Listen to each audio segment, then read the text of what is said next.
Alors bonjour Pascal Bruckner. Bonjour. Merci de nous accorder cette interview pour Enquête et débat. Première question, évidemment, que pensez-vous des élections présidentielles qui viennent d'avoir lieu? J'ai un avis mitigé là-dessus. Je pense que les Français avaient envie de se débarrasser de Sarkozy, donc c'est ce qui explique le succès de Hollande. C'est moins un plébiscite personnel qu'un rejet de l'ancien président. C'est une courte victoire, 500 000 voix. La gauche n'est pas majoritaire en France, si on regarde le décompte exact, puisque beaucoup de centristes se sont reportés sur Hollande. Et cette victoire est un cadeau empoisonné, puisque la situation dont hérite le nouveau président est absolument catastrophique, et que la France peut être dégradée et peut connaître la banqueroute d'ici l'automne si les taux d'intérêt des emprunts sont rehaussés. Donc je pense que l'élection d'Hollande va susciter un apaisement, puisqu'au fond, Sarkozy, c'était le gosse mal élevé qui mettait de la tension partout.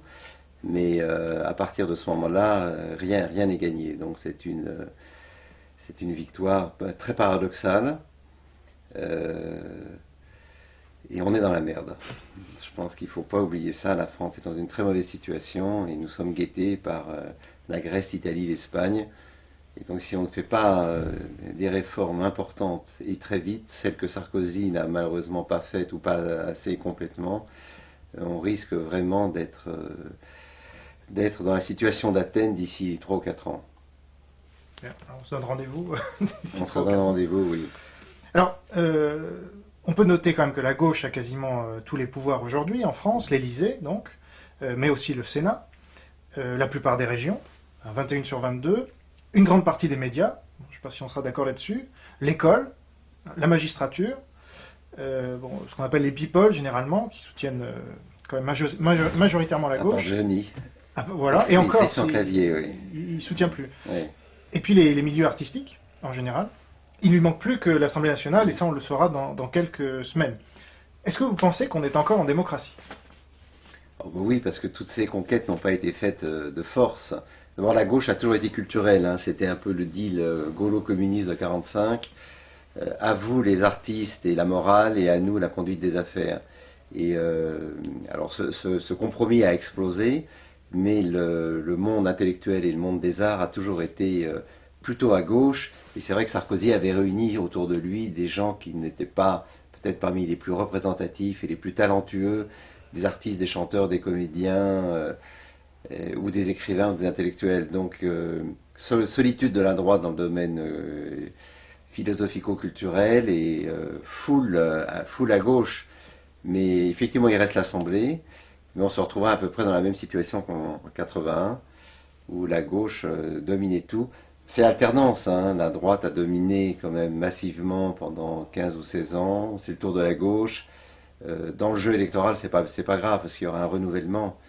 Donc, le problème, c'est de savoir quelle gauche va dominer. En fait, c'est ça le vrai problème.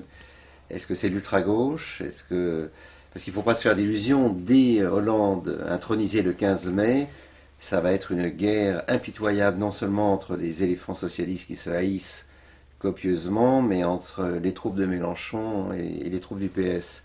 Et donc ce qui est intéressant, c'est de savoir si Hollande réussira à faire sortir un vrai compromis social-démocrate. Au fond, sa présidence, ce sera l'arrivée en France, l'arrivée très tardive de la social-démocratie telle qu'elle s'exerce en Europe du Nord et en Allemagne quand le SPD est au pouvoir, ou si ça va être la tentation gauchiste camouflée sous des paroles apaisantes. Donc voilà, pour moi, c'est ça l'enjeu. Est-ce que Hollande va mettre au pas Mélenchon, les communistes, les trotskistes? Les Verts sont déjà à genoux et sont prêts à vendre leur âme pour un plat de lentilles ministériel. C'est eux qui étaient porteurs d'un projet absolument inouï, nouveau, rénovateur de la politique dans son ensemble. On sont réduits aujourd'hui à courir derrière le nouveau président pour avoir un poste, ce qui est un spectacle digne de la 4ème République et qui n'est pas tout à fait à la taille des enjeux de la planète, puisque c'est ce qu'ils visent, eux, c'est ni plus ni moins que la planète dans son devenir millénaire. Mais bon, donc voilà, c'est ça. Est-ce que Hollande va faire un compromis avec les forces du centre? Parce qu'au fond, il ne faut pas se faire d'illusions. Si la politique qui va suivre sera celle de Sarkozy, simplement enrobée, emballée sous d'autres angles, avec probablement plus de dialogue, moins de division, moins de violence verbale, mais c'est une politique qui on sera obligé de rembourser un certain nombre de dettes, tout en essayant de relancer un peu de croissance, mais l'un n'ira pas sans l'autre, et d'ailleurs je pense qu'il le sait. Et alors voilà, c'est savoir quelle gauche va triompher. Est-ce qu'il, lui, sera le continuateur de la deuxième gauche, celle de Rocard, celle de Mendes, celle de Delors, ou est-ce qu'au contraire, il va basculer dans une sorte de yo-yo entre l'ultra-gauche néo-bolchevique et son tempérament naturel qui le pousse au compromis. Alors déjà, le fait qu'on ait arrêté les travaux de l'aéroport de Notre-Dame-des-Landes alors que c'est voté, alors que c'est entériné, et que c'est probablement un aéroport utile, m'inquiète un petit peu. Mais bon, c'est peut-être juste un moyen de permettre aux agriculteurs qui faisaient la grève de la faim d'être mieux dédommagés. On peut penser que c'est ça l'enjeu, c'est pas de ne jamais faire cet aéroport, c'est tout simplement de mieux payer les propriétaires qui vont être expropriés par la région. Voilà, donc il faut voir. De la même façon, Fessenheim, Hollande a déjà dit que on le fermerait en 2017. C'était d'ailleurs un projet qui était déjà celui de Nathalie Kosciusko-Morizet. Donc il va falloir, on va découvrir ça au jour le jour. Alors évidemment, tous les gens qui ont hurlé à la liberté retrouvée, je pense à Clémentine Sélarié qui le soir du 6 mai, j'étais tout à côté d'elle, hurlait je suis libre en sautant de joie en l'air. Donc, tout ça me paraît relever un peu de l'exubérance irrationnelle pour citer Greenspan. Même Denis Podalides, que j'aime beaucoup, a dit à la télévision enfin je respire. Enfin, faut pas déconner quand même, ils ont tous respiré, même très très bien sous Sarko, et même je pense que le sarkozysme leur a permis de prospérer dans la contestation en étant des rebelles de luxe, des rebelles chics, ce qui est aujourd'hui la position favorite d'un certain nombre d'artistes à gauche. Mais bon, voilà, donc je pense que l'enthousiasme est déjà pratiquement parti. D'ailleurs, c'est une bonne chose. Je pense que ça, c'est le meilleur côté de Hollande, c'est qu'il a cherché délibérément à ne susciter aucune passion, aucun entrain, en sachant que s'il allait décevoir ses électeurs, il les décevrait peut-être en bien, pour utiliser une expression suisse, décevoir en bien, c'est-à-dire ce serait plutôt une bonne surprise. Là c'est très difficile de se prononcer, parce que c'est tout neuf. Donc, mais je remarque que le départ de Sarkozy n'est pas, même à droite, n'est pas vécu comme un déchirement. En fait, il part, et c'est peut-être ça la preuve d'une démocratie mûre, c'est qu'au fond, les gens passent, s'en vont, et que la vie continue. Ou alors ça peut être la preuve, comme vous le disiez, qu'ils faisaient la même politique, quoi. Oui, voilà, peut-être qu'ils feront la même politique, enrobée de façon différente, mais l'enrobage, c'est important. Et les personnes qui sont au pouvoir ont aussi leur rôle à jouer. Donc c'est peut-être cette partie-là que Hollande va essayer de jouer, au risque évidemment d'avoir des ministres assez ternes. Parce qu'au fond, revendiquer à toute force la normalité, ça devient assez inquiétant au bout d'un certain temps. C'est-à-dire qu'on est tellement normal qu'on en devient exceptionnellement normaux. Et c'est une autre forme d'orgueil, de la même façon que la modestie est probablement la forme supérieure de la vanité. Je ne sais plus qui disait, pour la modestie, je ne crains personne. La normalité revendiquée, c'est peut-être aussi une certaine façon de se poser en archétype de l'exception humaine. Mais enfin bon, encore une fois, on ne peut que conjecturer et pas conclure. Mais en tout cas pour vous, on est en démocratie. Et alors je voulais élargir la question parce que plus largement, les députés, on sait qu'ils sont présélectionnés par les appareils politiques. Ils doivent suivre des consignes de vote. Ils doivent suivre les directives de l'Union européenne, qui s'imposent souvent sur le droit français. Des parts importantes du corps social ne sont pas représentées à l'Assemblée nationale, on l'estime à environ 50%. La liberté d'expression est de plus en plus réduite, les sondages sont de plus en plus nombreux, envahissants, et biaisent les élections. Bon. On voit très souvent les mêmes dans les médias qui tournent, etc., etc. Donc, je repose ma question en l'ayant élargi un peu. Est-ce qu'on est encore en démocratie? Oh bah oui, si on prend par rapport à d'autres pays dans le monde, par rapport à la Russie, ou beaucoup de pays en Afrique, en Asie, en Amérique latine, oui, et nous avons les mots typiques d'une démocratie mûre qui est minée par un certain nombre de processus que vous avez décrits. Si on était aux États-Unis, ce serait exactement la même chose. C'est-à-dire qu'à la fois nous ne cessons d'affirmer la liberté d'expression, mais elle est aujourd'hui minée, ou en tout cas freinée par des dictatures du politiquement correct, alors qu'il peut se comprendre, puisque c'est souvent elle vient souvent de groupes minoritaires qui s'estiment bafoués ou peu représentés, mais c'est vrai que ça fait peser sur chacun une sorte d'autocensure spontanée, parce qu'il y a des choses qu'on ne peut pas dire, de peur d'être soit attaqué, soit traîné en procès. En même temps, cette censure oblige l'esprit à s'affiner. Je pense que c'est son beau côté, c'est-à-dire que finalement nous retrouvons des réflexes qui étaient ceux des intellectuels ou des clercs dans l'Ancien Régime, comme l'Église exerçait sa tutelle toute puissance sur les esprits. Pour la contester de l'intérieur, il fallait affiner les moyens d'expression. Et au fond, on pourrait dire que cette censure qui existe, c'est vrai, et cette censure oblige les gens qui veulent la contourner à des développements intellectuels qui sont finalement peut-être plus raffinés que l'affirmation brute et simple de ces opinions. Enfin, en même temps, bon, c'est une censure formelle. C'est pas, on a quand même le droit d'écrire ce qu'on veut. Et puis c'est un peu une censure bande poisson. C'est-à-dire qu'un jour c'est telle minorité, le lendemain c'est une autre. Il y a ceux qu'on peut attaquer. Il y a une sorte de racisme autorisé dont Sarkozy a fait les frais, puisque lui, on l'a attaqué sur sa taille d'emblée. C'est-à-dire que l'animosité contre sa personne s'est portée contre les petits en général.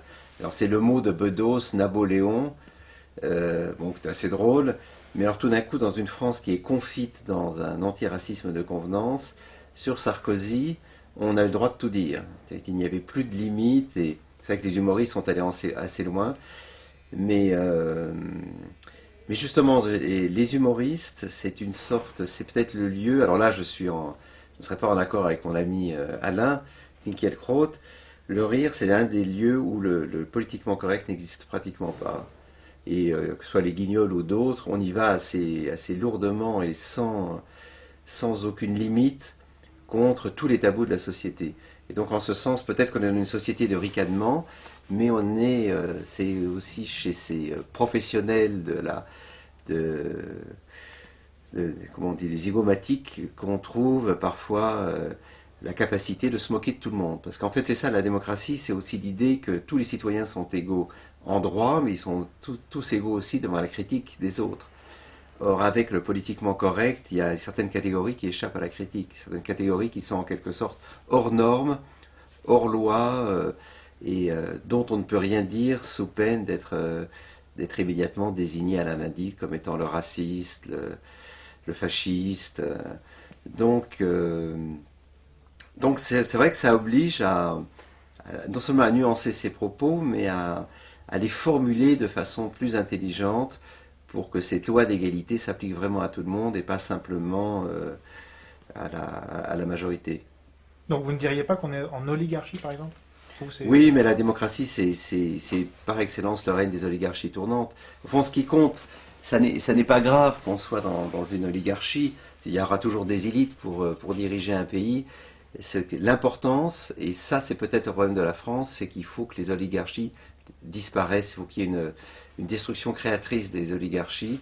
Et le système des grandes écoles fait que l'HEC dans le cas de Hollande, l'ENA, propulse au sommet des personnalités qui étaient déjà en quelque sorte, qui appartenaient déjà à l'élite jeune.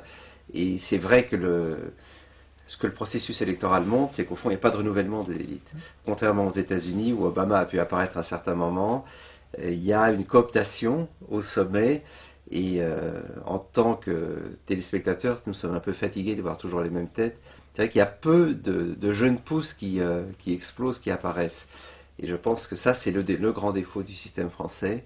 Et de toute façon, pour qu'une jeune pousse apparaisse, il faut déjà qu'il soit passé, ou qu'elle soit passée à travers un filtre.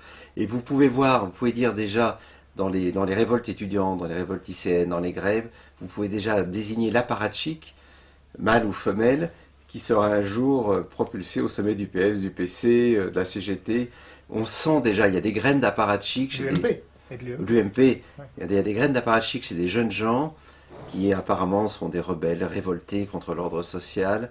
Et vous sentez déjà, il y a un mot de Joando qui est absolument merveilleux. En mai 68, je crois qu'il rencontre un groupe de contestataires et il refuse de les voir. Il dit, vous finirez tous notaires. Il avait parfaitement raison, puisque toute cette génération a terminé sous les ordres de la République, ou en tout cas a terminé à haute altitude, et qu'elle continue à occuper les postes.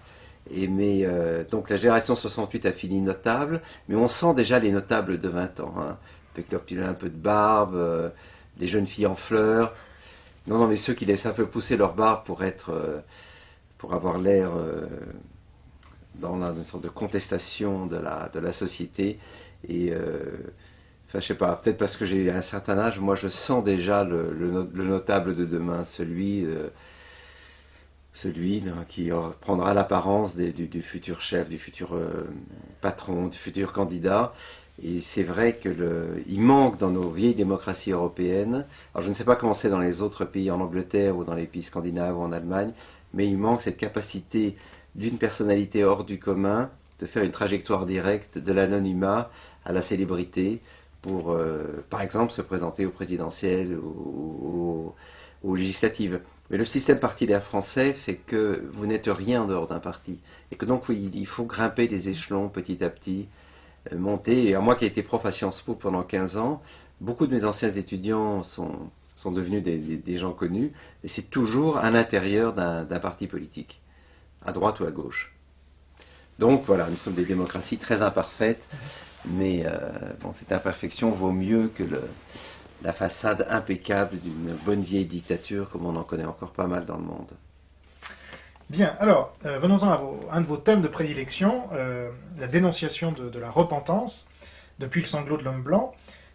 Alors, avec Éric Zemmour, vous avez été un des seuls à critiquer la reconnaissance par Jacques Chirac de la participation de l'État français dans la Shoah. Et alors, le 4 octobre 2006, dans l'émission du Grain à moudre sur France Culture, vous avez déclaré, je cite, « Avec Jacques Chirac, à partir de 1995, l'État est devenu repentant. Et on est passé d'un mensonge d'État à une vérité d'État, mais dans les deux cas, c'est une erreur. Ce n'est pas à l'État de dire ce qui s'est passé, c'est aux historiens. » Pourquoi avez-vous été un des seuls, selon vous, à dénoncer cette erreur qui est pourtant grave? Je m'en souvenais même pas, pour dire la vérité. Non, c'est-à-dire qu'effectivement, tout le règne de Chirac, ça a été un règne de conciliation, là aussi, apaisement des tensions, et donc il a voulu être le président qui marquait la France du sceau de la reconnaissance du traitement de Vichy, des Juifs par le gouvernement de Vichy. Et je trouve toujours un peu inquiétant qu'en France, l'État se mêle de dire, par exemple, que la colonisation a eu un effet positif, puisque ça c'était une de mes attaques aussi. Bon, je n'ai pas été le seul, mais je l'avais dit. Ou que l'État se mêle d'écrire l'histoire à la place des historiens. Le devoir de mémoire, la reconnaissance de l'esclavage. Alors je peux parfaitement comprendre que des minorités aient besoin de cette approbation de l'État qui est au fond le représentant du peuple français, mais c'est quand même une forme de soviétisme déguisé, puisque au fond l'État dit aux gens ce qu'ils doivent penser, leur explique comment fonctionner, et oui, c'est toujours, il mange un peu le pain des historiens sur ce plan-là. Mais je ne me souvenais pas du tout d'avoir dit ça. Mais effectivement, l'État n'a pas... L'État repentant, c'est une invention du chiracisme qui a été excellent dans ce domaine-là. Et on préfère l'État entrepreneur. Mais après tout, quand je regarde autour de nous, dans tous les pays, y compris aux États-Unis, c'est vrai qu'à un certain moment, les plus hautes autorités du gouvernement ont besoin d'apporter une reconnaissance symbolique des pages les plus douloureuses de l'histoire de leur pays. Mais c'est peut-être aussi un trait français qui explique qu'en France, tout passe par l'État. L'État est formateur de la nation, l'État est producteur, et donc l'État est aussi un État repentant lorsqu'il le faut. même si c'est une repentance très formelle. Mais je remarque là, j'ai entendu qu'un certain nombre d'historiens voulaient un musée de l'esclavage et de...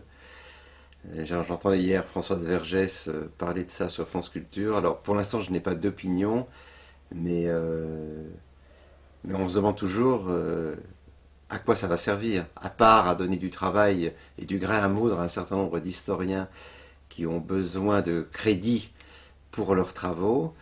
On se demande à quoi ça sert dans la vie quotidienne des Français. Enfin bon, ça c'est un autre débat. Et Est-ce que vous pensez par exemple que la loi Guesso est une bonne loi? la loi Guesso sur Sur l'interdiction sur de la la négation pénalisation du génocide. Juif, Oui, c'est une loi. Oui, ça a été fait par un député communiste. sous Oui, François Mitterrand. ouais, c'est une loi un petit peu délicate, je trouve, parce que sur ce plan-là, les anglo-saxons sont plus détendus que nous. Toutes les opinions sont permises, mais les historiens s'expriment. Et quand, par exemple, aux États-Unis, un négationniste écrit un livre et qu'un autre historien lui dit que c'est un menteur, le négationniste fait un procès, et c'est à l'occasion de ce procès que les choses sont rétablies. Mais on a tort de penser qu'on peut imposer une opinion à partir d'une loi. C'est-à-dire que peut-être là, ce qui me gêne dans cet ensemble législatif qui existe maintenant depuis une vingtaine d'années, c'est de croire que l'État est celui qui prononce la vérité sur les événements. C'est soviétique, ça, justement. C'est voilà. Or l'État n'a pas à dire la vérité. L'État a un certain nombre de fonctions régaliennes, mais le risque étant que plus l'État imposera une vérité officielle, plus des petits groupes de gens se diront que cette vérité est le produit d'une oligarchie justement qui veut masquer un certain nombre de choses. Et le risque étant effectivement que au nom d'une vérité imposée d'en haut, on multiplie les mensonges ou les fables ou les folies dans des groupes dissidents. Et oui, c'est toujours le risque, effectivement. Et alors, dans votre livre, La tyrannie de la repentance, De la pénitence. la pénitence, Oui, justement, paru en septembre 2006, vous abordez toutes les repentances, sauf celle sur la Shoah. Et alors, le 15 février 2008, vous donnez une interview au Figaro, dans lequel vous déclarez, je cite, « Les jeunes sont gavés de Shoah depuis des années ». Donc, gavés de Shoah, c'est ça, cette expression-là qui m'a particulièrement frappé. Depuis des années, c'était suite à la déclaration de Sarkozy sur les enfants de CM2 qui devaient avoir... Ah oui, leur petite âme juive en médaillon. Voilà. Ouais.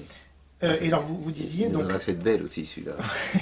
Donc vous disiez, les jeunes sont gavés de Shoah depuis des années et cela n'a pas empêché la montée de l'antisémitisme dans les banlieues. Pourquoi être passé, ce que je considère, d'un extrême à l'autre, c'est-à-dire, vous n'en avez pas parlé dans votre livre Alors, si j'en ai parlé dans le livre. Oui, oui, je dis que la Shoah est devenue la religion civile ah bon. Vous n'avez pas fait un chapitre. Non, mais j'en parle, j'en parle explicitement. Qu'elle est devenue un peu la religion civile. Alors je sais pas si je pense que c'est une expression de quelqu'un d'autre. Et que justement, l'effet négatif de ce gavage, c'est très souvent qu'au fond, un certain nombre, notamment dans les banlieues, un certain nombre de gens furieux de voir que les juifs sont la seule minorité dont on prend en considération les souffrances, se disent qu'il y a là une conspiration, sioniste évidemment, et que c'est pour mieux minimiser les souffrances des Palestiniens et des Arabes et des musulmans en général. Alors j'en avais beaucoup parlé, en revanche, dans La tentation de l'innocence, qui est un livre sur la victimisation. Ça, j'en ai fait même un chapitre entier. Donc, je n'y suis pas revenu de façon exhaustive dans La tyrannie de la pénitence, mais je pense qu'effectivement, c'est le contre-effet négatif d'un remords ou d'un filon qui fait que moi qui travaille chez Grasset, par exemple, nous avons une sorte de formule qui a été inventée par Olivier Nora, le patron de la boîte. En anglais, il dit « No more Nazi books », c'est-à-dire plus de livres nazis sur le nazisme, contre le nazisme, à propos du nazisme, sur le pétainisme. Alors c'est une blague qu'on se fait entre nous, mais on reçoit chaque jour peut-être 6 ou 7 manuscrits sur cette question-là précise. Et c'est vrai qu'il y a une saturation dont l'effet, à mon avis, est assez dangereux, c'est que les gens se disent « Ah non, pas encore là-dessus, pas encore sur ce sujet, changeons de thème. Mais alors, donc il y a cet effet d'accumulation qui effectivement peut lasser. Alors nous, ça nous lasse comme nous lasserait n'importe quelle forme de satiété d'un thème rebattu. Et puis il y a à mon avis, les effets très dangereux, c'est que si on parle tant des juifs et de ce qu'ont fait les nazis, c'est qu'en réalité on nous cache quelque chose. Et alors dans la visée des islamistes, on nous cache en fait l'intention expansionniste du sionisme qui veut diriger le monde, et on retrouve toute la rhétorique d'extrême droite familière d'avant la guerre. Alors pourquoi il y a cette religion civile, pourquoi y a-t-il cette prolifération de films, de documentaires là-dessus? Alors c'est d'abord parce que c'est un événement quand même fondateur de la modernité, il ne faut pas l'oublier. C'est à partir de la Shoah que tout a basculé, non seulement pour les juifs, mais pour toutes les minorités persécutées. C'est à partir de là que sont arrivés sur la scène de l'histoire un certain nombre de gens dont les souffrances n'étaient pas prises en considération. Donc c'est un événement fondateur, qu'on le veuille ou non, même s'il y a eu des génocides avant. C'est parce que ça a marqué la prise de conscience et ça a marqué aussi la judiciarisation des génocides. Donc, et l'invention du mot, aussi par un juge polonais, je crois, en 43-44. Deuxième chose, le sujet reste sensible en France, et au fond, c'est ça ma thèse, entre autres dans la tyrannie de la pénitence, c'est qu'on voit bien qu'il y a une compétition des victimes. Ça, j'avais longuement explicité dans la tentation d'innocence. Il y a une compétition des victimes parce que, avec 45, deux groupes sont apparus comme étant les victimes par excellence, les juifs et les tziganes. Et derrière ça se sont engouffrés tous ceux qui, au nom d'un traumatisme ou d'un tort qui leur a été fait au cours de l'existence, ont réclamé finalement le même type de reconnaissance que les juifs et les tziganes. Alors, il y a eu les Arméniens, il y a les Cambodgiens, les homosexuels, donc un certain nombre de gens, les Noirs, les femmes, les esclaves, pas le prolétariat, parce que l'histoire du prolétariat est très différente puisqu'il a été pris en compte dans le marxisme, mais on peut très bien imaginer que par exemple des ouvriers réclament réparation, même financière, au nom de l'exploitation de l'homme par l'homme. On peut très bien imaginer que dans des syndicats, des enfants d'ouvriers, de métallurgistes, mineurs, disent bah, écoutez, nous, pas donné d'idée encore. Oui, nous on a souffert, et donc nous voulons réparation. Et ce qui serait d'ailleurs objectivement défendable. Je pense qu'un avocat intelligent pourrait parfaitement défendre cette thèse. Donc ça c'est le premier point. Voilà, ça c'est un des points importants.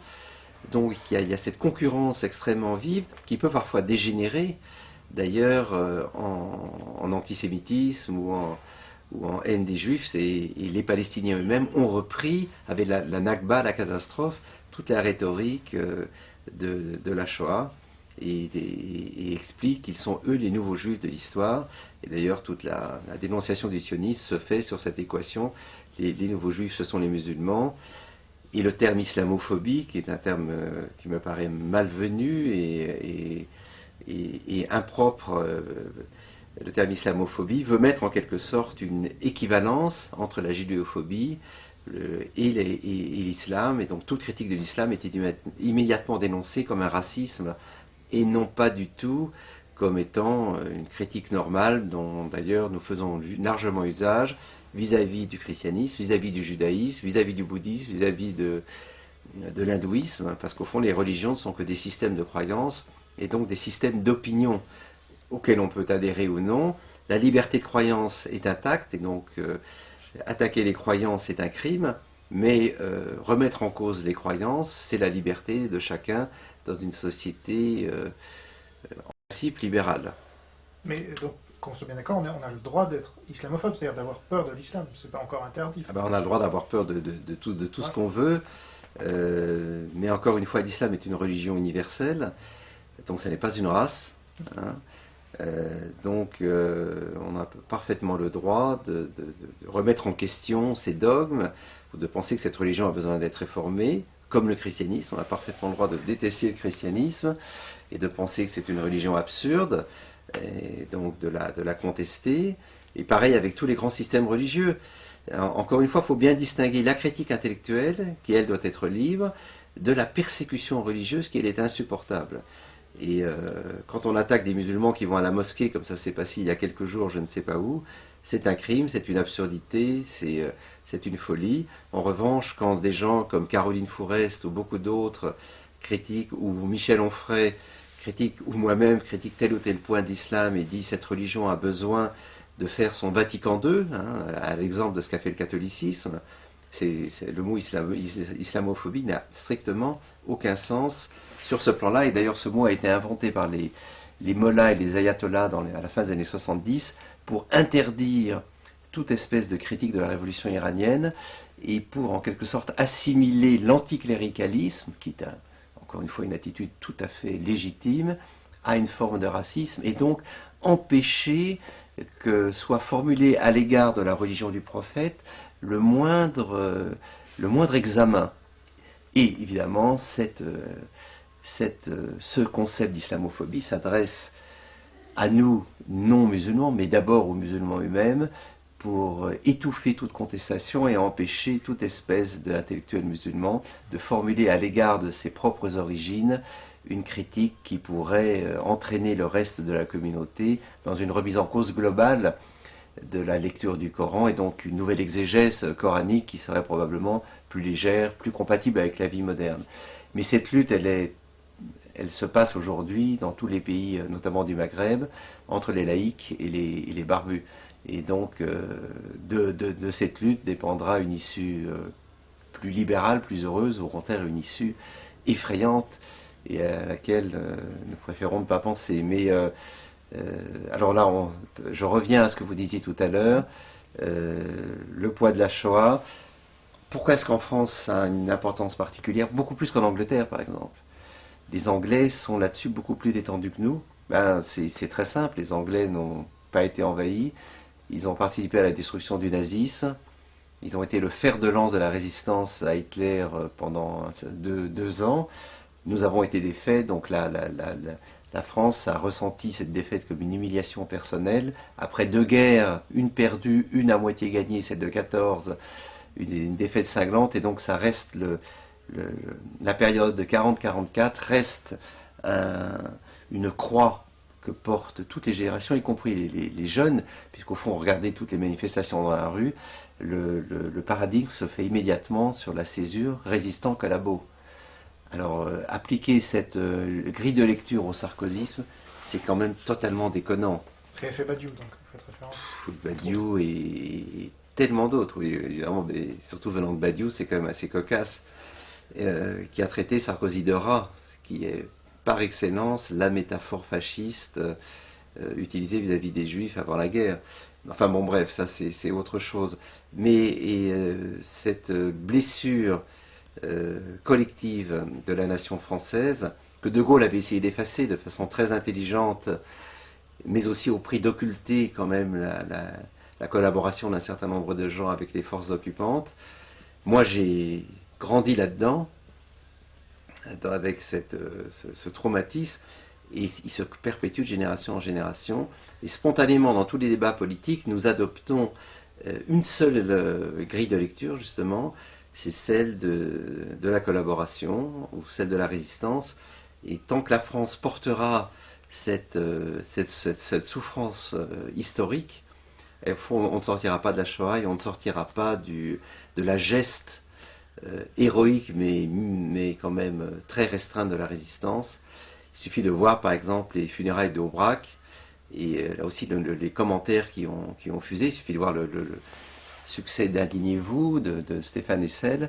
Tous les problèmes sociaux et politiques sont lus à travers le prisme de la Deuxième Guerre mondiale, alors que quand même on est dans une toute autre situation, et que je sache, les divisions de la Wehrmacht ne sont pas en train de piétiner les rues du Marais, ou les rues de Blois, ou les rues de Marseille. Nous avons d'autres problèmes, et par conséquent nous devrions être capables de lire notre histoire avec de nouvelles lunettes. Mais ces vieilles lunettes-là, pour des raisons pour des raisons historiques, ces lunettes-là prédominent en France. Et c'est là où je ne suis pas d'accord avec un certain nombre d'intellectuels qui prêchent la repentance vis-à-vis du colonialisme ou de l'esclavage. Le traumatisme de la France, c'est l'occupation. Donc c'est la relation avec l'Allemagne, qui est d'ailleurs une relation qui est ravivée en permanence par l'inégalité économique, et d'ailleurs pas simplement de la France. Regardez ce qui se passe en Grèce, où dès que la Troïka de Bruxelles arrive à Athènes, on hisse la croix gammée, et où les Grecs appellent l'Allemagne d'Angela Merkel le quatrième Reich. Regardez ce que les Serbes ont fait pendant la guerre en ex-Yougoslavie. Et donc, je pense que le colonialisme a été un phénomène réel qui accompagne toute l'histoire de France, mais qui n'a pas concerné l'immense masse des Français, qui est restée quand même plus ou moins réfractaire au projet colonial. Et la blessure charnelle que nous portons en nous, dans toutes les familles françaises, c'est quand même celle de cette défaite. Et on aurait pu penser que les jeunes générations étaient vaccinées contre ce souvenir, et pas du tout. Pas du tout, puisqu'il y a le devoir de mémoire, parce que le succès Stéphane Hessel prouve que c'est encore là, c'est à vif, c'est une écorchure qu'on n'arrivons pas à soigner, et qui, à mon avis, altère la sincérité de notre jugement vis-à-vis des événements contemporains. Et alors, vous savez, nous succombons tous en permanence à ce qu'on a appelé la loi de Goodwin. Vous voyez ce que c'est, la loi de Goodwin? C'est-à-dire que dans la moindre discussion, lorsqu'on est à court d'arguments, on traite son adversaire de fasciste. Et quel est le dernier qui l'a fait? C'est M. Mélenchon, qui a traité l'équipe du petit journal de Canal+ de fasciste. Alors là, les bras nous en tombent, on se dit là, le déconomètre est ouvert à fond, c'est n'importe quoi. Mais cet usage du mot fascisme à tort et à travers pour dénigrer celui qui n'est pas d'accord avec vous est une corruption de l'esprit qui est vraiment malheureuse. Extrême droite aussi, on traite souvent ceux avec qui on n'est pas d'accord d'extrême droite. Voilà, oui, c'est ça. Voilà. Dès qu'on profère une pensée qui n'est pas conforme, on vous rabat dans l'extrême droite avec la variante néoconservateur, la variante américaine, qui là était l'autre visage du mal absolu pour un certain nombre de gens. Ah oui, bushiste ou... bushiste, oui. Ça c'est pour la politique internationale. Oui. Alors, votre dernier livre en date porte sur l'écologie. Fanatisme de l'apocalypse. Il décrit les écolos comme des Khmers verts, en gros. Des gens intolérants, irrationnels et millénaristes, comme vous l'avez dit tout à l'heure. Est-ce que les médias, et notamment la télévision, n'y sont pas pour beaucoup? Oui, alors, sur les verts, on ne peut pas tirer sur une ambulance. Hein. Ils se sont autodétruits avec un enthousiasme débordant, en choisissant Madame Joly contre Nicolas Hulot. Et comme je l'avais dit, ça n'est pas simplement une question de personne. C'est pas parce que Madame Joly est plus revêche que Nicolas Hulot, c'est parce que la théorie elle-même est fausse. Et l'écologie politique n'apporte rien par rapport à la théorie politique classique des grands partis. Non, il y a vraiment l'idée qu'à partir de l'écologie, de la protection de la nature, on va redéfinir l'ensemble des relations humaines, me paraît une idée folle, et qu'on va supprimer la consommation, entamer une décroissance. Cette idée-là a été réfutée pratiquement par les électeurs. Alors, je suis évidemment totalement écologiste moi-même, parce que je pense qu'effectivement le souci des grands équilibres planétaires est important et que nous allons vers une crise de l'énergie majeure, mais j'en tire des conclusions radicalement opposées aux verts français, parce qu'il y a d'autres partis verts. Hein. Il y a des verts libéraux en Suisse qui, eux, pensent que le développement industriel, que le capitalisme doit être compatible avec la protection de la nature. Il y a les verts allemands qui sont aussi plus raisonnables et qui, eux, dirigent avec le SPD ou avec la CDU, ça dépend. Hein. Ils n'ont pas de coloration politique, mais simplement ils visent à la protection, là aussi, d'un certain nombre de sites ou de problèmes de santé ou d'hygiène. Ils ont quand même poussé l'Allemagne à se dénucléariser. Oui, mais ils n'ont pas eu besoin de beaucoup la pousser, parce qu'au fond, c'est un sentiment très partagé par les Allemands. Avec toutes les conséquences complexes que ça pose, notamment le fait de dépendre entièrement de la Russie pour les achats de gaz, faire repartir des centrales thermiques au charbon, qui polluent. Mais bon, les Allemands ont fait leur choix et ils ne reviendront pas là-dessus. Et on verra exactement ce que ça provoque dans 5, 6, 7, 8 ans. S'ils réussissent leur conversion, à ce moment-là, il faudra dire chapeau. Mais pour revenir à ma question, ma question c'était le rôle des médias dans cette ère écologiste. Alors voilà, ce qui est très étonnant, c'est que les écologistes représentent 2% de l'électorat, mais ils ont l'oreille des médias. Parce que, effectivement, c'est une cause sympathique. Tout le monde aime les petites bêtes, les phoques, les lions. Il y a un attachement sentimental très important. Et puis tout le monde préfère effectivement une forêt, un espace vert à une autoroute ou à des immeubles en béton. Et donc, on a le sentiment effectivement que les médias, même s'ils ne votent pas pour les Verts de tel ou tel pays, ont embrassé avec enthousiasme l'idéologie écologiste et qu'ils font du greenwashing en permanence en nous montrant à quel point le progrès est dangereux, à quel point le développement des techniques est mauvais. Et au fond, les médias, ils sont colporteurs d'une passion politique qui est une passion effrayante qui est la peur. Ils nous font peur en permanence surtout. Alors l'alimentation, qui est le plus grand réservoir de fantasmes d'aujourd'hui. Une enquête expliquait par exemple, j'ai vu ça dans Le Monde, que chaque enfant ingurgitait à chaque repas dans la cantine à peu près 120 produits dangereux. Alors on lit ça avec scepticisme, on est horrifié, puis ensuite on se dit, mais alors si c'est vrai, comment nos enfants font-ils pour ne pas ressembler à Dracula, à Frankenstein ou à Elephant Man? Comment se fait-il qu'ils grandissent et qu'ils aient l'air en bonne santé? Mangeais-tu, disait l'année dernière, il y a un an, Télérama. Alors on a envie de répondre, bah, essayez de ne pas manger, vous verrez dans quel état vous serez. Surtout au moment où il y avait une famine dans la Corne de l'Afrique. Les téléphones portables sont le lieu d'une fantasmagorie permanente, les ondes, les médicaments. Bon, les médicaments, on a raison de s'informer, hein. C'est vrai qu'il peut y avoir des scandales sanitaires, mais finalement, tous les objets de notre vie quotidienne sont devenus des espèces de petits esprits maléfiques qui conspirent à nous détruire. Le premier qui a lancé cette idée, c'est Ulrich Beck avec La Société du risque. À l'époque, c'était un livre assez novateur, mais finalement, il a lui-même propagé la peur qu'il prétendait analyser. Et alors, on est dans des sociétés à cycle de trouille. C'est-à-dire que à l'automne, vous aurez la peur d'une épidémie de SRAS ou de grippe. L'hiver, ce sera une nouvelle phobie sera née qui tout d'un coup traversera toute la société française. À l'été, ce sera autre chose. Mais au fond, tout se passe comme si nous ne pouvions pas vivre sans notre peur quotidienne, qui tout d'un coup rassemble les gens autour d'un objet d'aversion qu'ils analysent. Et les médias ont évidemment une énorme responsabilité là-dedans. Et s'ils ne faisaient rien, les gens leur reprocheraient aussi de se taire. Donc c'est un rôle très pervers. Mais au fond, ce qu'on pourrait dire, c'est que cette peur nous rassure.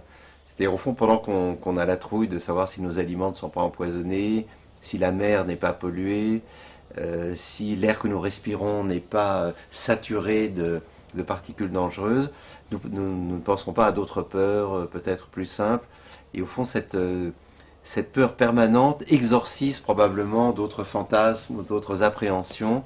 Et elle est là, nous avons besoin d'elle au quotidien, un peu comme l'homme du Moyen-Âge avait peur des esprits, avait peur des sorcières, avait peur des trolls ou des petits nains méchants qui parcouraient les villages et jetaient des sorts. Là, les sorts, les médias sont des jeteurs de sorts, au fond, en quelque sorte. C'est leur fonction. Nous tremblons tous, et puis, quelques mois après, nous avons oublié cette peur, mais nous allons passer à une autre. Oui, le trou dans la couche d'ozone, par exemple, on n'entend plus parler. Oui, surtout qu'il paraît qu'elle s'est reformée, la couche d'ozone, grâce à la suppression des CFC. Donc, ce qui prouve d'ailleurs, et ça c'est important, ce qui prouve que les dommages infligés à la planète sont réversibles. Donc ils existent, on a raison de les dénoncer, mais lorsque les hommes rassemblent leurs forces, ils peuvent très bien faire reverdir des lieux dévastés, réparer des forêts abîmées. Les pluies acides aussi ont disparu, et donc la parole catastrophiste nous désarme au lieu de nous rendre plus forts. Est-ce que la seule parole catastrophiste audible de ce point de vue-là, c'est pas quand même le nucléaire, puisque ce qu'on voit à Fukushima, c'est que là, on en a pour des dizaines de milliers d'années de ces choses qui sont déversées dans l'océan. Même. Oui, non, mais ça, c'est vrai. C'est vrai que Fukushima était une folie de TEPCO. Mais le nucléaire, c'est un vrai problème. Hein. Je ne dis pas que les problèmes de sécurité sont secondaires. Non, non. D'ailleurs, moi qui visitais quelques sites nucléaires récemment avec des gens d'EDF, c'est leur souci numéro un. Et donc, vous avez vu, quand vous voyez Greenpeace qui survole, je ne sais plus quelle centrale, oui, le budget, oui, je le crois, budget, oui. ça vous fait pas quand même froid dans le dos et vous vous dites pas finalement Greenpeace là a une bonne action? Oui, alors justement, mais moi j'avais poussé les dirigeants d'EDF que j'ai vus, je leur ai dit, faites un grand encart publicitaire dans tous les journaux, merci Greenpeace, vous nous aidez. Parce que ce qu'il faut voir, c'est qu'au fond, nos ennemis sont là pour nous détruire, mais aussi pour nous éclairer. Et de la même façon, ils sont rentrés dans Flamanville. Oui, effectivement, là, on peut penser que les consignes de sécurité ne sont pas bien suivies, mais que faut espérer que le béton a une épaisseur assez grande pour échapper à des bombes. Mais effectivement, je pense qu'on devrait encore plus renforcer les dispositifs de protection. Parce qu'au fond, Fukushima nous a alertés sur les risques naturels. Tremblement de terre, tsunami. Il ne nous a pas alertés sur les risques humains. Et peut-être que là, l'autorité de sûreté nucléaire devrait être plus vigilante. Et au fond, qu'est-ce que c'est que la sécurité? C'est un renforcement de la paranoïa. Hein, c'est pour prévenir les catastrophes. Qu'est-ce qu'on fait? C'est ce que font d'ailleurs toutes les grandes agences, c'est ce que fait aussi le Pentagone. On réunit des scénaristes et ils imaginent le pire. Il faut toujours imaginer le pire du pire pour être sûr de se protéger. Mais peut-être qu'effectivement, la Greenpeace, sans le savoir, rend un grand service à l'énergie nucléaire française, puisqu'elle montre les failles de la sécurité. Alors on peut penser que si c'était un avion, il aurait été abattu par les forces de gendarmerie, puisque je crois qu'à côté de chaque centrale nucléaire, il y a une unité militaire. Mais encore faudrait-il évidemment qu'elle soit instantanément opérationnelle. Et donc, mais non, ce qui est vrai, c'est qu'il faut espérer qu'on ira très très vite vers, non pas la fission nucléaire qui prédomine aujourd'hui, mais la fusion et les centrales de quatrième génération. C'est en ce sens que on a raison de se méfier de nos vieilles centrales, mais il ne faut pas abandonner le nucléaire. Le nucléaire peut se révéler d'ici 20, 30, 40 ans une source d'énergie inépuisable et non productrice de gaz à effet de serre. Et alors, vous divergez radicalement de votre ami Alain Finkielkraut sur le sujet du réchauffement climatique. Est-ce qu'il lui-même est victime de cette propagande médiatico-écologiste? Non, mais Alain est un catastrophiste naturel. Donc nous étions en désaccord sur le fond même du livre. Mais non, moi je ne suis pas contre le réchauffement climatique, je pense qu'il existe, mais qu'au lieu de chercher désespérément à le freiner... Sur l'origine humaine, je veux dire. Oui, je pense qu'il y a une origine humaine, mais est-ce que nous sommes si forts que nous puissions, par notre seul nombre, influer sur les grands équilibres cosmiques? C'est la question que je pose. Ce que je dis simplement, c'est que si on définit l'humanité comme étant la nouvelle force géologique, c'est ça, on dit qu'il y a une nouvelle ère aujourd'hui qui remplace les précédentes, c'est l'Anthropocène qui succède au Pliocène, enfin je ne suis pas très calé là-dessus. Si on dit ça, on revient paradoxalement au raisonnement cartésien de l'homme comme maître et possesseur de la nature, et donc on réadopte le grand projet positiviste du 19e siècle, c'est-à-dire effectivement d'humanité toute puissante qui a la capacité presque de faire bouger l'axe de la Terre. Il y a un roman de Jules Verne là-dessus qui parle de ça, où des savants arrivent au pôle Nord et arrivent à déplacer l'axe de la Terre, et à partir de là, donc ils vont entraîner un bouleversement général des conditions climatiques, géologiques, océaniques. Et la question que je pose, c'est finalement, nous ne cessons, dans la réflexion écologique, à juste titre, ne cesse de dire que l'homme doit se montrer plus humble, plus respectueux des forces de la nature. Et si on adopte la thèse qui a été défendue par The Economist de l'Anthropocène et par un certain nombre de gens, ça veut dire qu'à nouveau, nous nous positionnons comme les rois de la Terre, les rois de la création.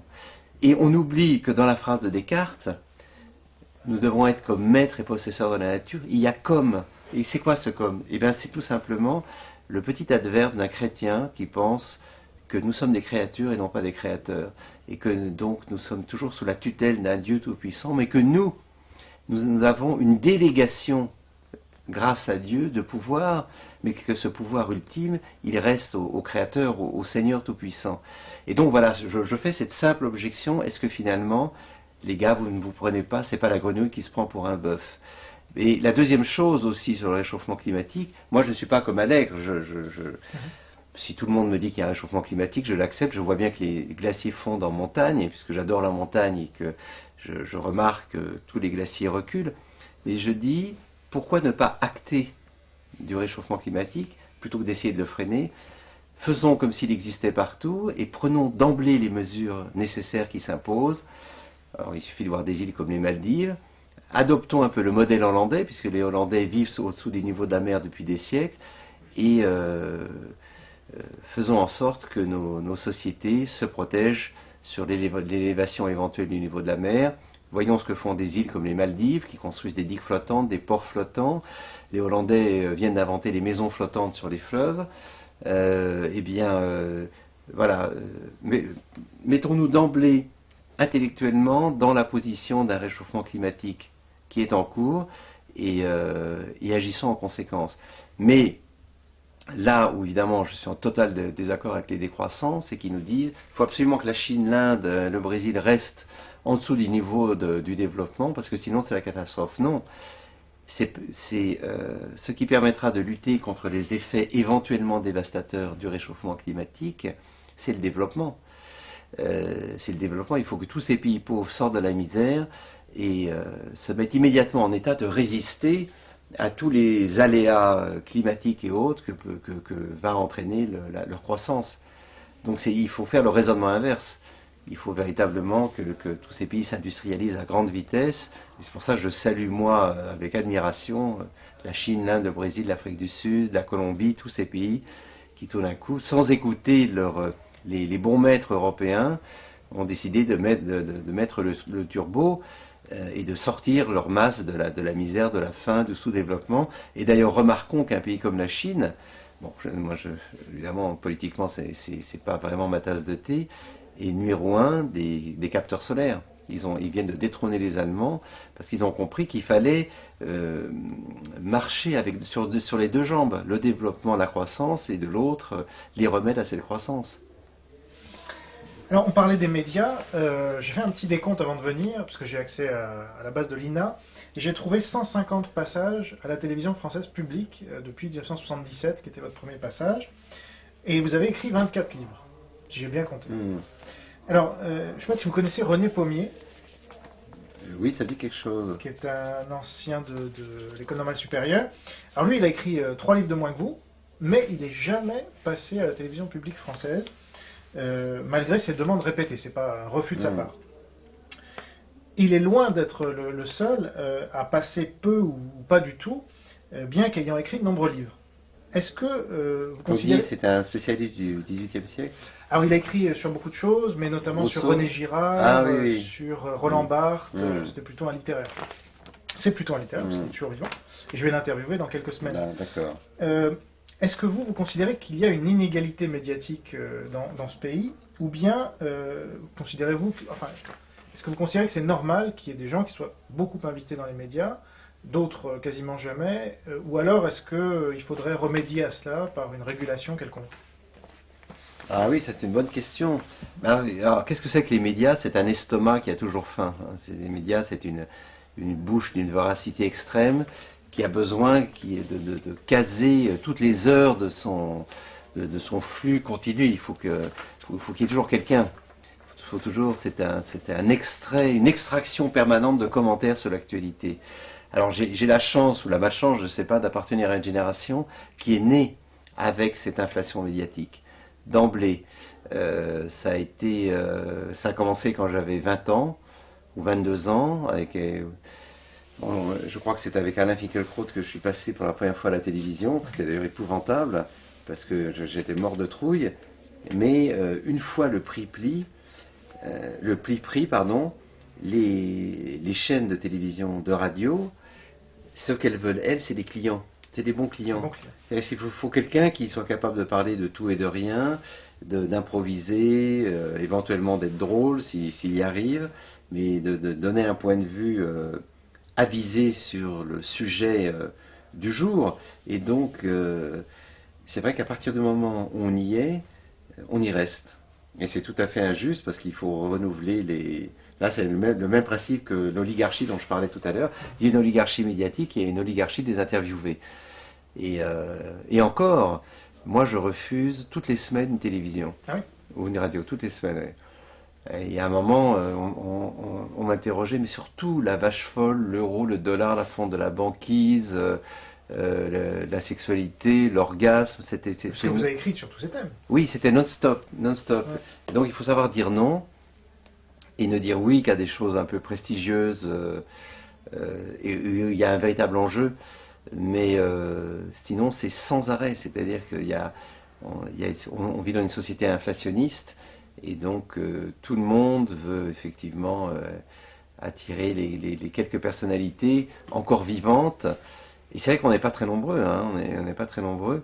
Et je vois bien comment ça s'organise, que les journalistes vous appellent, à la télé, ils disent « Ah, vous n'êtes pas disponible, ah, c'est dommage, vous pouvez me recommander quelqu'un ?» Ah, vous dites « Ah oui, ben, j'ai un ami, oh non, je ne connais pas celui-là. Qu'est-ce qu'il fait? Oh non, ça va être ennuyeux. » Et donc c'est un cercle vicieux puisque l'invitation en engendre d'autres et fait que si vous êtes bien passé, vous serez immédiatement reconvoqué à la prochaine. Et donc c'est absolument sans fin, sauf si vous vous montrez très grossier. Et là, on vous boude pendant quelques temps. Alors, oui, je suis d'accord avec vous, c'est totalement inégal. Ce qu'il y a aussi, c'est qu'il y a une chose à changer aujourd'hui dans le monde littéraire et philosophique, c'est que vous ne pouvez plus défendre un livre si vous ne passez pas et de façon intensive pendant 3 mois dans les médias partout. C'est-à-dire que alors comme je vis de mes livres, il en va de la survie matérielle des auteurs. S'ils n'attendent que les articles de journaux, ils sont morts. Ou en tout cas, ils risquent de passer de vie à trépas. Et donc, il y a cet appétit d'être invité dans les médias, notamment les médias littéraires. Et cette invitation en vaut d'autres ensuite parce que les journalistes se disent bon, ben, on lui a fait une fleur pour son livre, maintenant il serait gentil de venir nous aider à commenter tel ou tel aspect de l'actualité. Et ce qui est très drôle, c'est que très souvent on est invité sur des sujets où nous n'avons aucune compétence. Et donc vous devez parler de quelque chose que vous ne connaissez pas. Et c'est un mal assez français. Hein. Et ça vient de la paresse des journalistes alors ou... Ça vient de la collusion des systèmes qui s'emboîtent les uns dans les autres. Et ça n'est pas vrai des États-Unis, par exemple. Ça n'est pas vrai de l'Angleterre, où les intellectuels sont peu considérés. Mais donc il y a une classe de lettrés qui sont supposés savoir et qui répondent en miroir à une classe de journalistes qui ont envie, eux, de savoir, ou en tout cas qui ont envie d'être éclairés sur tel ou tel aspect. Et ces deux sous-classes sont en quelque sorte dans un rapport d'échange permanent. Et donc est-ce que l'État doit réguler comme il régule le marché par exemple?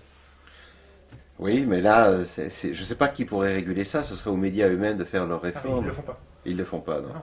Donc l'État justement serait cette force extérieure qui, avec des critères, hein, ce serait un peu Oui, mais là, objectif. ce serait vu comme une violation de la liberté de la presse, de la télévision. Non, alors évidemment, de temps en temps, il y a un nouveau client qui apparaît, hein, Ouais. un nouveau visage. Mais ce qui est vrai, c'est que cette nouveauté est très rare. Et alors, il y a un autre aspect aussi qu'il faut souligner, et qui est très français, c'est le divorce entre les médias et l'université. C'est-à-dire que Troisième pommier est l'université, université. oui, l'université, c'est la compétence, et les médias se méfient de la compétence parce qu'ils ont peur d'ennuyer les gens. Et alors, regardez les scientifiques qui sont invités à la télévision. Il y en a quelques-uns, il y a Axel Kahn, il y a Jean-Didier Vincent, il y en a d'autres, très peu. Parce que on veut qu'ils disposent non seulement du savoir requis dans leur discipline, mais aussi du talent de vulgarisation. Et ce qui est vrai, c'est vrai que ça c'est difficile quand vous êtes un physicien, comme Étienne Klein ou d'autres. Le plus dur, c'est d'arriver à faire passer votre science particulière dans un langage courant. Et par peur des cuistres, par peur des obscurs, les médias généralistes, parce que bon, sur les petites chaînes c'est différent, mais les médias généralistes préfèrent convoquer des gens qui sont capables d'expliquer aux spectateurs ordinaires les arcanes de leur spécialité. L'économie, c'est un peu différent, hein.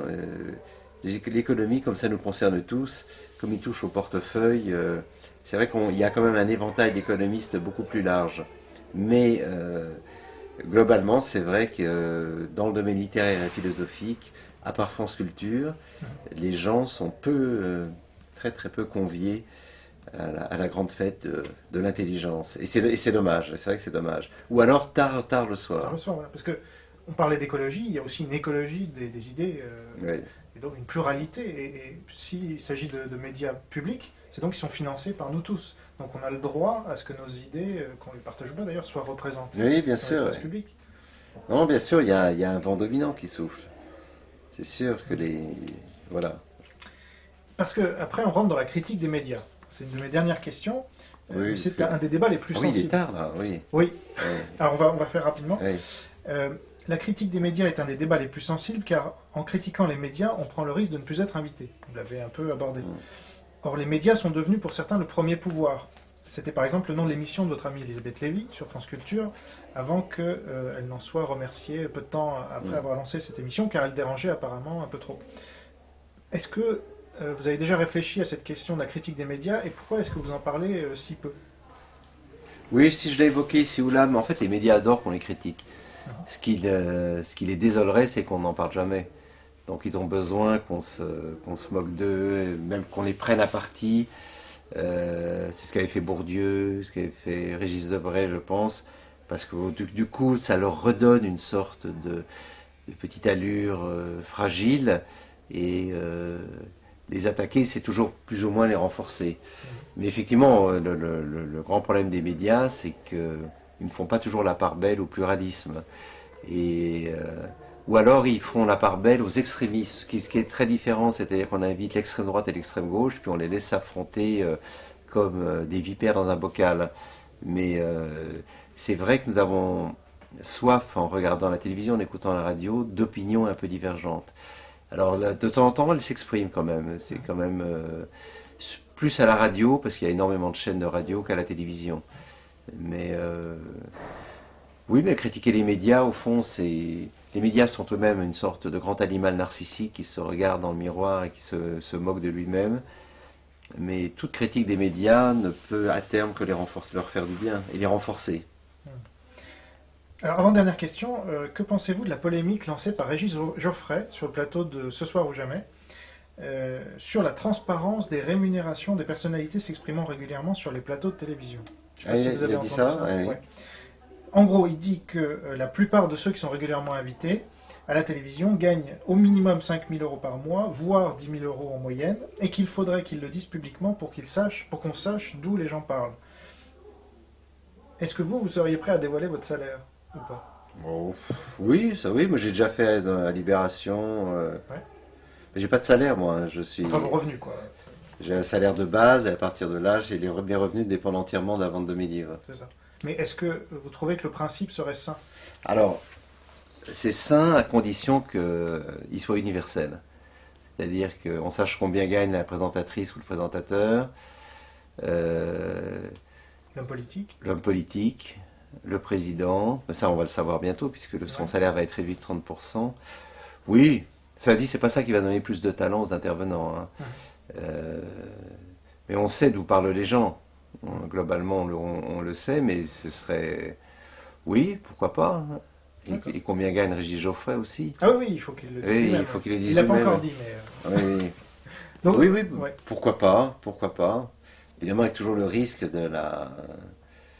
le risque d'accorder à la parole du moins rémunéré le privilège de la vérité ou de l'intelligence. Mais le fait d'avoir un petit salaire ne fait pas de vous quelqu'un qui a la vérité sur les choses, hein. Il ne faut pas non plus tomber dans une sorte de misérabilisme monétaire où les moins de 3 000 euros par mois seraient constamment invités, parce que quand même, l'aisance matérielle n'est pas un crime.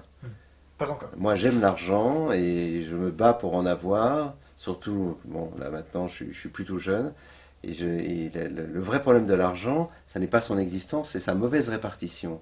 et le fait qu'il ne soit pas toujours réparti selon le mérite. Mais avoir de l'argent, c'est un des grands plaisirs de la vie, et ceux qui vous disent le contraire sont soit des salauds, soit des hypocrites, qui vivent somptueusement et qui font semblant de se nourrir d'un plat de lentilles et d'un yaourt maigre. Ça, je connais ce type d'hypocrisie, elle est partout chez les cathos, elle est chez un certain nombre de gens de gauche, et elle est insupportable. Là, je préfère de beaucoup l'attitude des anglo-saxons sur ce plan-là. Plus de transparence. Ouais. Oui. Nous, pour l'anecdote, on a fait une enquête sur Michel Onfray, qui fait des leçons aux riches à longueur de temps et qui est lui-même multimillionnaire. Quoi. Oui, alors ce qui est vrai dans le cas d'Onfray, c'est qu'il ne touche pas son argent. C'est-à-dire que l'argent n'a pas changé du tout son mode de vie. Donc sur ce plan-là, on ne peut pas le... Il est à lui. Bon. Il est à lui, oui. Il est bloqué sur le compte de son éditeur, je crois, mais voilà. Ah, vous êtes bien renseigné. Voilà, on fait une petite enquête, mais... Oui.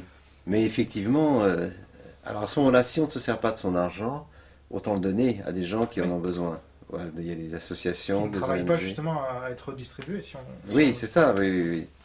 Alors, dernière question. On voit de moins en moins de libéraux dans les grands médias, alors que Jean-François Revel était très souvent invité. Est-ce que vous vous considérez comme libéral et est-ce que vous estimez être un héritier de Jean-François Revel ou de Raymond Aron? Alors j'ai bien connu Revel, qui m'avait fait un papier formidable pour le Sanglot de l'Homme Blanc, en 83, dans, je crois que c'est le Point ou l'Express, je ne sais plus. Oui, c'était plutôt l'Express. L'Express, donc c'est quelqu'un que j'ai revu après. On a eu un petit moment de dissension, puis on s'est rabiboché. Et bon, c'est quelqu'un de effectivement assez exceptionnel, puisque c'était à droite le seul libéral. Aron, je l'ai connu très tard, enfin connu, je veux dire, lu très tard, et avec beaucoup de tristesse, parce que je me suis dit, mon Dieu, comment ai-je pu vivre en ignorant cet homme qui était quand même extraordinaire, et Aron a toujours eu tort d'avoir raison avant les autres, donc il a été boycotté, il reste aujourd'hui boycotté par toute une partie de l'intelligentsia, y compris à l'université, qui lui reproche de manquer de talent, de manquer de souffle, de manquer de poésie, mais c'est un... Ces livres il y a certains livres de Aron que je refeuillette régulièrement parce qu'il y a des formules extraordinaires, des analyses tout à fait pertinentes. Et le drame de la France, c'est que la droite n'est pas libérale. Il n'y a pas de libéraux en France, vous venez de le dire, ou alors il y a des petits groupes, mais ceux qui se présentaient comme des libéraux sont en fait des conservateurs, c'est-à-dire des partisans de l'ordre établi. et vous-même alors? Alors moi, je me définis comme un libéral de gauche.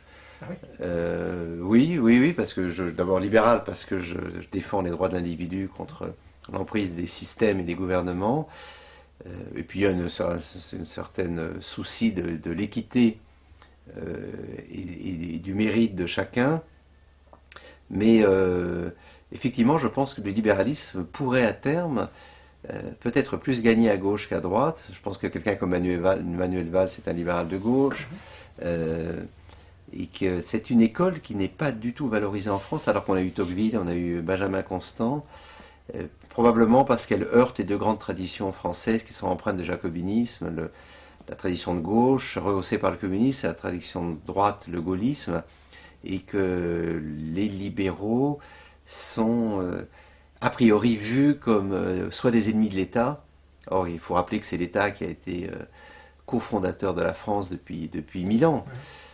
La monarchie d'abord et puis la République ensuite, et parce qu'au fond nous sommes un peuple profondément réglementateur et qui pense que sans une laissé à lui-même, l'individu devient soit prédateur, soit voleur, et que l'individu a besoin d'une règle sanctionnée par l'État, la police, ses autorités, pour être dirigé. Et j'en ai eu la preuve récemment. J'étais à Berlin il y a 3 semaines, et en prenant le métro, je me suis étonné qu'il n'y ait pas de barrière, qu'il n'y ait pas de contrôleur, et que simplement chacun soit appelé à prendre son ticket et à payer. Je me suis conduit comme un Français, je donc utilisé sans le payer, en me disant ce pays est génial, et puis en réfléchissant, je me suis dit voilà, en quoi sommes-nous un peuple finalement infantilisé en France? C'est que la police, et au fond la police, les systèmes de protection sont là pour nous rappeler en permanence la loi. Le droit chemin. Le droit chemin, et quand nous transgressons le droit chemin, nous sommes punis. Les Allemands, bon, qui n'ont pas toujours fait preuve de libéralisme dans leur histoire, ont intériorisé cette loi et se disent que pour le bien-être de la communauté, eh ben, il est bon que chacun paye son transport, que chacun respecte l'espace public. Et ça, je crois que c'est non seulement dû à la tradition jacobine de la France, mais que c'est la différence entre les catholiques et les protestants. Nous sommes de culture catholique, même si nous sommes incroyants, et les Allemands sont de culture protestante majoritairement, en dépit du fait qu'il est catholique dans le sud de l'Allemagne.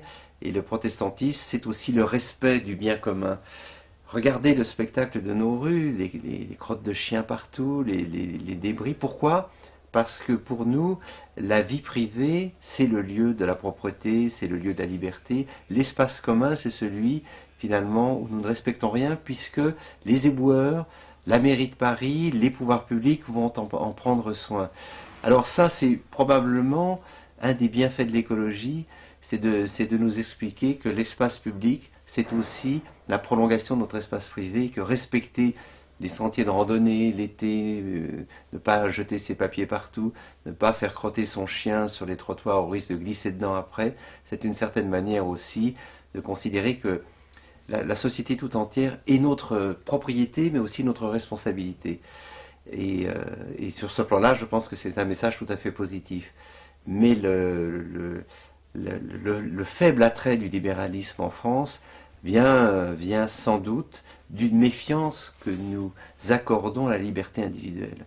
Au fond, l'individu est toujours vu comme une puissance mineure, comme un enfant qu'il faut canaliser et redresser. Et donc c'est le paradoxe français, anarchisme en parole, soumission dans la réalité. C'est un peu l'histoire de la France, qui est très différente des pays anglo-saxons sur ce plan-là, qui eux ont au contraire confiance dans l'individu, et qui voient l'État comme un ennemi, justement. Et qui souvent voient l'État comme un ennemi. Ce qui ne les empêche pas d'ailleurs d'avoir une conception positive de la vie en communauté, de la vie collective. Là oui, c'est le poids de l'histoire qui nous divise. Pascal Bruckner, merci. Ben, merci.